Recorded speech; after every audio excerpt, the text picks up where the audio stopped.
السلام عليكم ورحمة الله وبركاته. أهلا وسهلا بكم. الكيان في خلال ال 48 ساعة الماضية بدأ يستنجد بالولايات المتحدة الأمريكية، وبدأ يقدم طلبات بشكل رسمي للإدارة الأمريكية بيطلب فيها تدخل عسكري مباشر ضد إيران. الأسباب لأن الضربة الإيرانية سواء الأولى أو الثانية اللي وصلت لصلب الداخل الكياني في الأراضي المحتلة، أدركوا في الداخل أنهم مش هيقدروا يواجهوا لوحدهم، ولا يقدروا أنهم يحموا المنشآت النووية اللي المفروض أنها محصنة أمام ترسانة صواريخ بتزلزل الأرض، بتنزل على الأرض المحتلة بالعشرات كل يوم. المنشآت مبنية جوه جبال، والعمق بتاعها بيمنع أي قنابل كيانية إنها توصل ليها. احنا هنا بنتكلم عن المفاعلات النووية الإيرانية التي لم تمس بالضربات الإسرائيلية حتى اللحظة. القنابل الكيانية مش قادرة توصل لها. الوحيد اللي يقدر يوصل ليها هي القاذفات الأمريكية. طبعا هنا في جملة اعتراضية في وسط الكلام ده، يعني الأمريكان اللي ما قدروش على الحوثيين في جنوب البحر الأحمر وأنهم يعملوا معهم أي شيء يذكر، هل هيقدروا على الدولة الإيرانية بالكامل؟ الناس هنا بتتكلم انهم يعني كانوا قدروا على اليمن، فاحتمال ان يقدروا على ايران اللي فيها منشآت نووية على أعماق بتصل ل 800 متر. احنا هنا بنتكلم عن حلم غربي كبير. يعني انت بتحلم لما بتتكلم بالطريقة ديت ان انت تضربها. احنا النهاردة بنتكلم لو القاذفات الأمريكية النهاردة البي 2 ولا البي 52 هتقذف في الأماكن دي هتوصل لعمق 60 متر. لا، احنا هنا بنتكلم عن 800 متر في العمق الإيراني تحت الأرض. يبقى احنا هنا يعني لو الأمريكان كده اتنططوا ما هيعرفوا يعملوا معاها أي شيء. على العموم الإدارة الأمريكية ما ردتش بالموافقة على رئيس وزراء الكيان. المسؤول الاحتلال أكد وبيقول إن ترامب لمح إنه لو الموقف خرج عن السيطرة هيبدأوا يتدخلوا. طبعا دونالد ترامب لو يعني شاف اللي حصل في اليمن لأساطيله ومدمراته وحاملات طائراته، فعلى ما يبدو إن الإدارة الأمريكية وعلى رأسهم دونالد ترامب عامل ألف حساب لإيران، لأن إيران هي اللي كانت ممول من بعيد للجماعة الحوثية في اليمن، وبالتالي ما بالك بالإيرانيين أنفسهم. الولايات المتحدة الأمريكية تخشى من الدخول في الحرب من إهانة أمام القوى العظمى الأخرى زي الصين وروسيا، هتعتبر إهانة وفضح للجيش الأمريكي أمام القوى الإيرانية.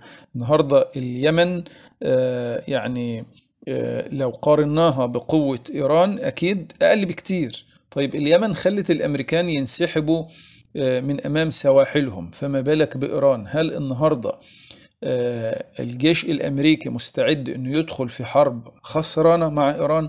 الاقتصاد بتاع أمريكا هينهار. الأمريكان أيضا وهم بيفكروا في طلب بنيامين نتنياهو منهم الاشتراك في الحرب بشكل مباشر، بصينا على أماكن أخرى. يعني مثلا أوكرانيا ضد روسيا دي هتروح وهتضيع من الأمريكان لو اشتركوا في حرب إيران. نفس الكلام جزيرة تايوان في الصين هتروح من الأمريكان. هتلاقي أمريكا نفسها خسرانة كل حاجة. أنا يعني لو مكان الإدارة الأمريكية لا، مصالحي أولا. أي نعم الكيان إحنا كأمريكان بنحميه، لكن مصلحته رقم واحد، أمريكا أولا. وده اللي بدأ يتردد في الإدارة الأمريكية في الشهور الماضية، خصوصا مع قدوم دونالد ترامب لرأس السلطة. طبعا أمريكا هي أقوى دولة في العالم حتى اللحظة، بتحاول تتفادى الاصطدام المباشر مع إيران، وده نخلي بالنا في حد ذاته رسالة معناها إن إيران النهاردة مش دولة معزولة ومش دولة ضعيفة. الواقع هو اللي بيتكلم إن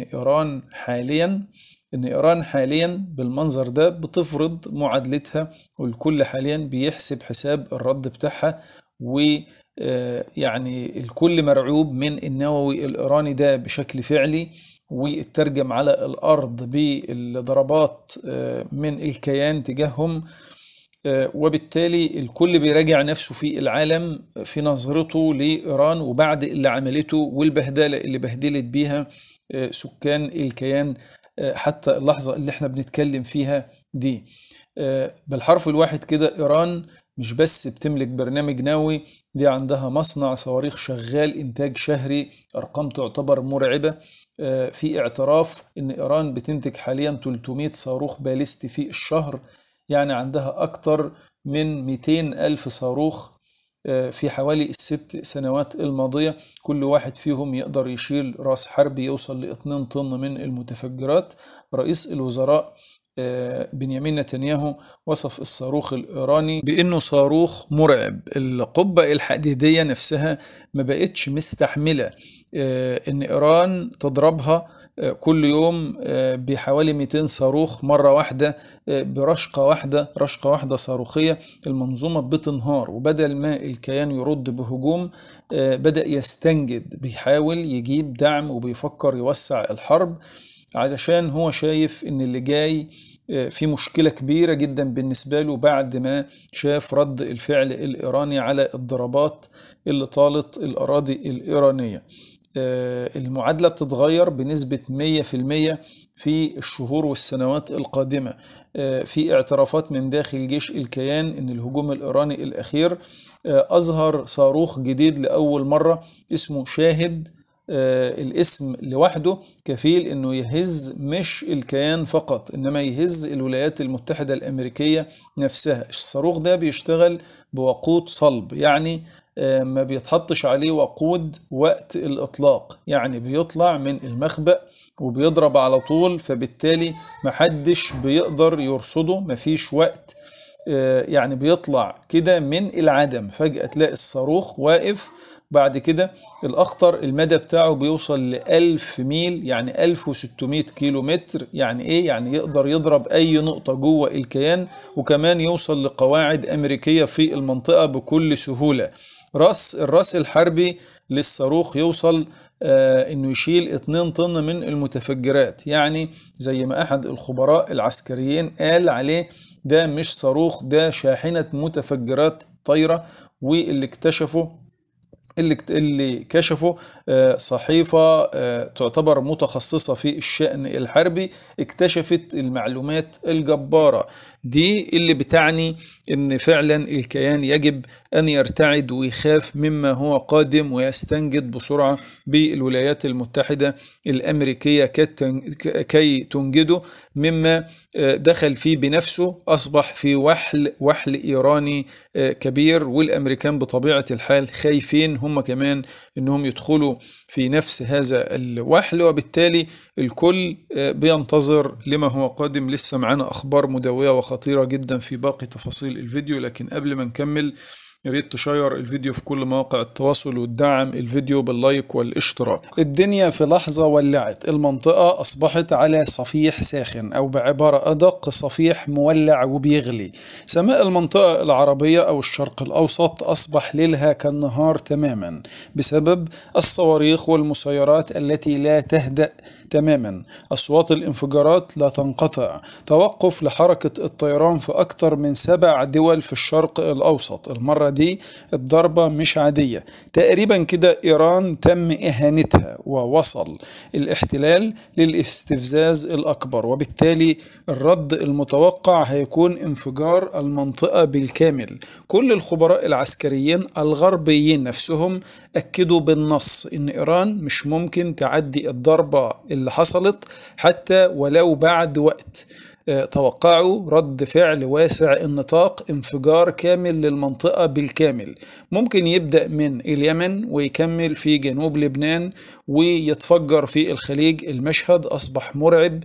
استعد تشوفه على الأرض، استعد تشوف الصواريخ الباليستية اللي مداها بيتخطى 4500 كيلومتر، جاهزة لأنها تكون واقفة في المضايق الاستراتيجية، ممكن تقفل في لحظة قواعد أمريكية موجودة في جوار دولة إيران. حلفاء إيران في العراق وفي سوريا وفي اليمن كلهم المفاعل النووي للكيان مكشوف ليهم كلهم ومهدد لأول مرة من سنين.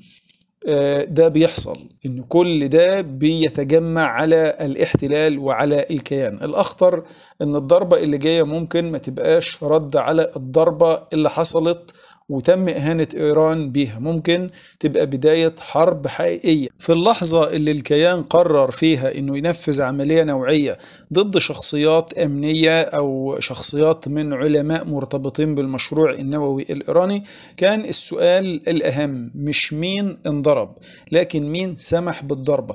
التحليلات الغربية كلها بتلمح إن العملية ما كانتش ممكنة بدون ضوء أخضر من دونالد ترامب الرئيس الأمريكي، لأن الضربة دي مش مجرد طلعة جوية، ده اختراق استخباراتي في العمق وفي مناطق كلها قواعد أمريكية. يعني مش هينفع تسحب طيارات وتعدي وتضرب وتخرج من غير ما البنتاجون يكون عارف وساكت، وكمان ممكن يكون مخطط. والاستخبارات الأمريكية شاركت في العملية اللي كانت ضد إيران بدون الإعلان.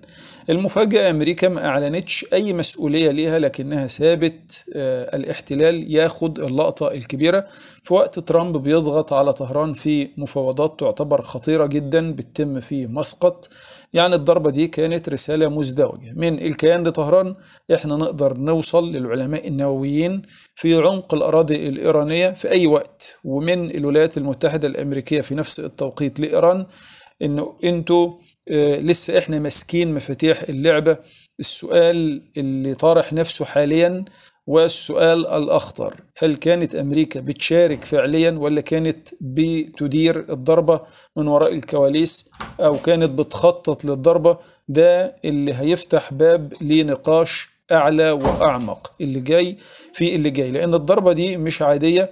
نركز سوا في اللي حصل. الضربة الأخيرة بحسب كل المصادر الغربية ما كانتش مجرد رسالة تخويف، دي كانت عملية استهداف مباشر للبنى التحتية اللي بتغذي المشروع النووي العسكري الإيراني. احنا النهاردة بنتكلم عن حسين سلامي قائد الحرس الثوري وعلماء نوويين ومواقع تخصيب حرجة. السؤال: هل ده كفاية علشان ينهي الحلم النووي الإيراني؟ لازم نفهم نقطة مهمة جدا: البرنامج النووي الإيراني مش جهاز واحد تقدر تضربه يتشل. دي تعتبر شبكة فيها مفاعلات، علماء، محطات تخصيب، بنية تكنولوجية، عقيدة استراتيجية متكاملة. لكن اللي بيحصل بعد الضربة مش سهل. فقدان بعض العلماء يساوي بشكل مباشر فقدان الخبرة التراكمية. ضرب معدات دقيقة هيساوي تأخير شهور وربما سنين في المشروع النووي الإيراني، والتأثير النفسي للضربة ده بيساوي انهيار الثقة الداخلية في الأمان. يعني باختصار الحلم النووي خلاص في نقطة تعتبر نقطة فاصلة ونقطة خطيرة. اتأخر كتير جدا بعد الضربة دي، في احتمالات انه ما يرجعش بنفس السرعة ولا بنفس العزم. لكن لو فعلا التأثير كان بالشكل ده، فالسؤال الطبيعي: هل إيران هتسكت ولا هتشوف ان كرامتها اتهانت قدام العالم؟ بيدخلوا على أخطر منطقة في الموضوع، بندخل على أخطر منطقة في الموضوع كله.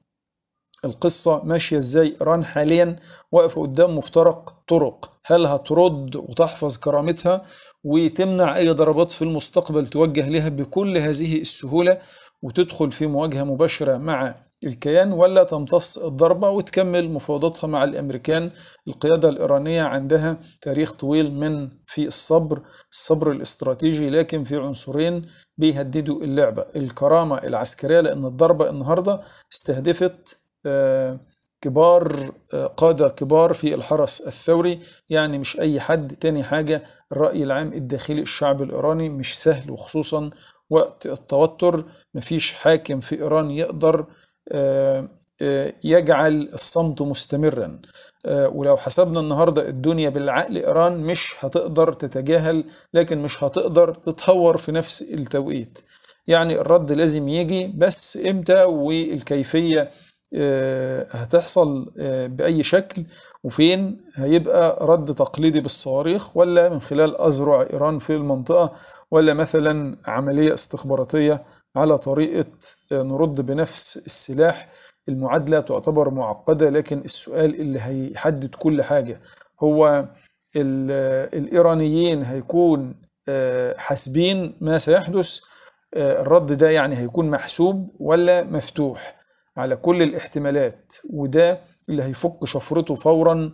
أسهل كارت النهاردة في إيد إيران مش صاروخ ولا مسيرات، الكارت هو المضايق البحرية.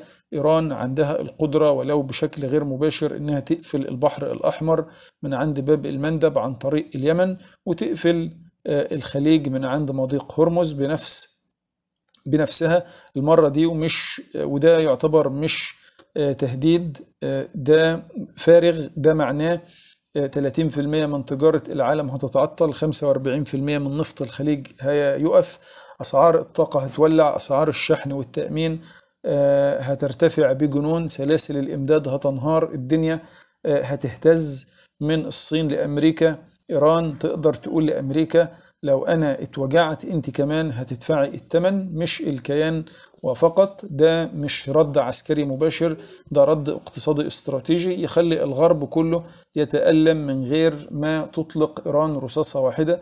لو إيران فعلا لجأت لقفل المضايق يبقى العالم كله هيدفع الفاتورة بتاعة تهور الكيان. ده مش بس تصعيد، ده تغيير في قواعد الاشتباك الإقليمي، لأن الخليج مش هيستحمل إن خطوط الطاقة تتقفل ولا البحر الأحمر يتحول من شريان تجارة لساحة تصادم. الكلمة المهمة هنا أمن الملاحة اللي فجأة بقى أخطر من النووي نفسه. النهاردة لو ده مجرد تمهيد، يبقى الضربة الحقيقية هتطلع منين؟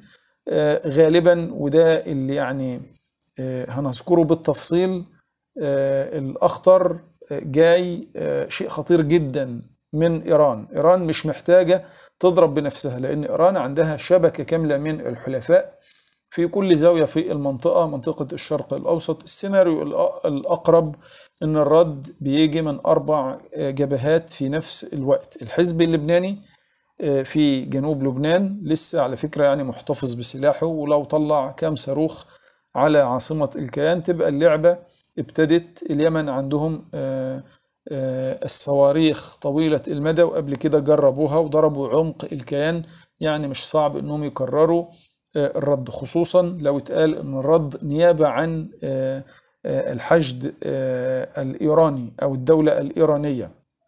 أيضا الحشد الشعبي في العراق، صواريخ قصيرة المدى، ضربات دقيقة ضد قواعد أمريكية ومصالح كيانية. الرد محسوب بس يوجع.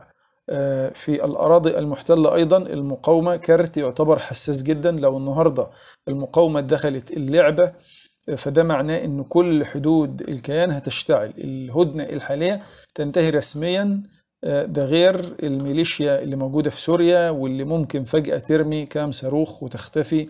الكيان متعود يشوف الضربات جاية من المركز، الكيان متعود يشوف الضربات جاية من إيران نفسها، لكن لما النهاردة تتحرك الأذرع الإيرانية كلها مرة واحدة في نفس التوقيت، المشهد هيتحول لكابوس أمني.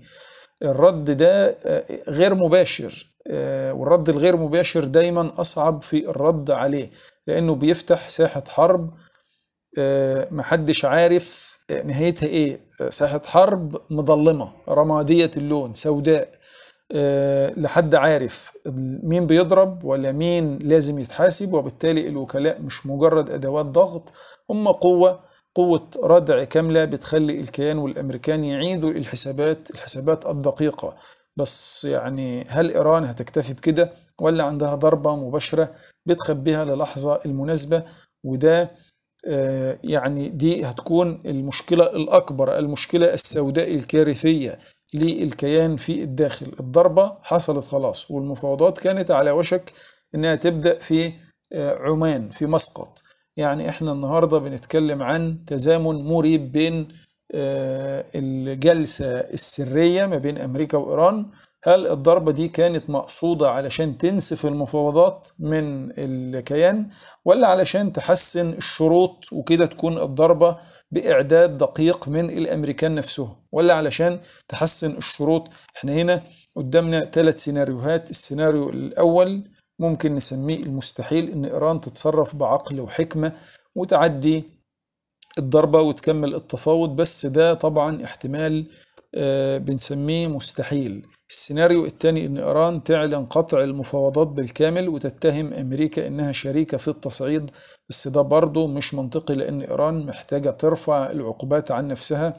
السيناريو الاقرب للتنفيذ تأجيل مؤقت وبيان ناري بيتهم الكيان والامريكان وكل اللي سندوهم بالعدوان، وبعدها بأيام بأسابيع ترجع المفاوضات من باب خلفي عن طريق وسطاء سواء بقى أتراك أو روس أو حتى صينيين. يعني الكارت الإيراني مش هيتحرق بسهولة، لكن هيحتاج إعادة ترتيب في لعبة الشروط. السؤال حاليا، هل الولايات المتحدة الأمريكية هتستنى ولا الكيان هيتحرك لوحده مرة تانية؟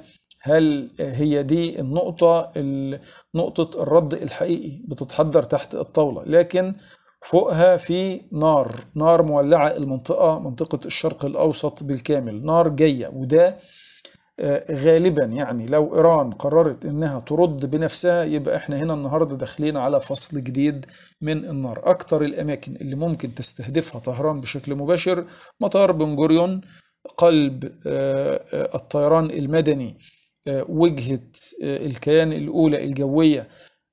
ده يعتبر يعني بحسب كل التقارير إن فعلا تم إخلاء جزء من المطار بعد الضربة. أي ضربة عليه هتساوي شلل تام في الساحة والطيران العبري. ده غير عندك ميناء حيفا، ده ممكن نسميه رئة الكيان التجارية من ناحية البحر المتوسط. لو ده اتضرب يبقى البحر والجو هيتقفلوا، الدنيا هتتشل داخل الكيان بشكل كامل. الأسخن بقى من كل دوت مفاعل ديمونة النووي في قلب صحراء النقب، وده أخطر سيناريو لأنه ده بيهدد الكيان بنووي.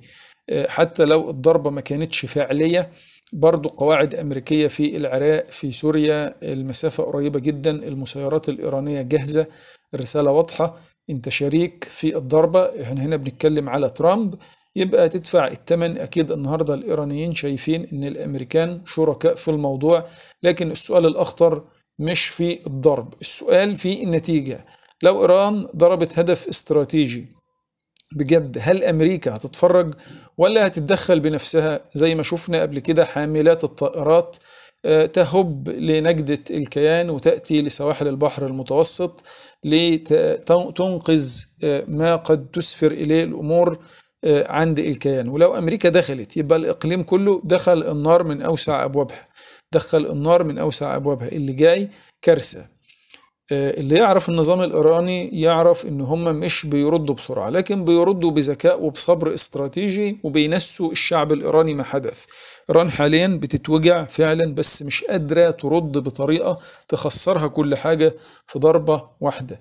هي بتحسبها تضرب الكيان من غير ما تفتح باب التدخل الأمريكي، توصل الرسالة وفقط، تحتفظ بحق التفاوض، تفضل كل خيوط اللعبة ما زالت في إيدها، تظهر قوية من غير ما تتحول لعدو للعالم كله. المعادلة معقدة، بس الأكيد الرد جاي، والرد مش لازم يكون حاليا، ممكن يكون زي ما اتكلمنا بعد أيام، بعد أسابيع، ممكن شهر، لكن هيجي الرد، هيبقى محسوب على العالم كله. السؤال حاليا، هل الكيان هيقدر يقرأ الرد قبل ما يصل، ولا هيصحى على مفاجأة من العيار الثقيل؟ كل الناس على فكرة خايفة من الرد الإيراني، وهنا بنفتح الباب لأغرب مفارقة في هذا الملف. وحاليا يعني ظهر لكل الناس إن أمريكا والكيان إيد واحدة، لكن إذا اللي تحت السطح في شرخ ومشاكل بين القوتين. إدارة ترامب عندها هدف استراتيجي واضح، نرجع إيران للمفاوضات ونمنع السلاح النووي وناخد حصتنا من كعكة الاستثمارات. ببساطة البيت الأبيض بيفكر بعقل تاجر مش جنرال، لكن من الناحية التانية الكيان بيفكر بعقل بقاء وجودي ممكن ينتهي، لأن الكيان شايف أن إيران النهاردة لو تملكت القنبلة النووية يبقى هو النهاردة معرض للخطر وسط التهديدات اللي كان دايما بيسمعها من إيران، إنها هي سوف تزيل الكيان من على خريطة العالم. هو ده الرعب الكياني من النووي الإيراني. زعيم الكيان بحسب تقارير غربية شايف إن أي اتفاق نووي ما بين أمريكا وإيران يساوي قنبلة موقوتة هتنفجر بعد، يعني لأن ببساطة إيران بعد الاتفاق التقارير الغربية كلها بتتكلم هتبقى دولة معترف بها دوليا، تبدأ تدخل في التكنولوجيا والاستثمارات وتبقى أقوى بكتير من حاليا، وبالتالي يكون الخطر الأكبر على الكيان نفسه. لذلك إيران حاليا بتفكر في الرد، ولكنه سيكون رد محسوب، رد في النهاية ما تسخنش العالم عليها، تسخنش الأمريكان عليها. ممكن في لحظة يتم إبادة حاجة اسمها إيران من على خريطة العالم. لذلك هم بيحسبوا كل قرار بيتخذوه، فسواء قفل مضيق هرمز أو غلق التجارة العالمية أو الرد العنيف على الكيان، كل دوت بيدخل إيران في حسبة هي في غنى عنها في هذه اللحظات. وصلنا معاكم لنهاية الفيديو، يا ريت اللي كمل معانا للنهاية يشارك الفيديو في كل مواقع التواصل، ويدعم طبعا الفيديو باللايك والاشتراك. شكرا لكم، السلام عليكم ورحمة الله وبركاته.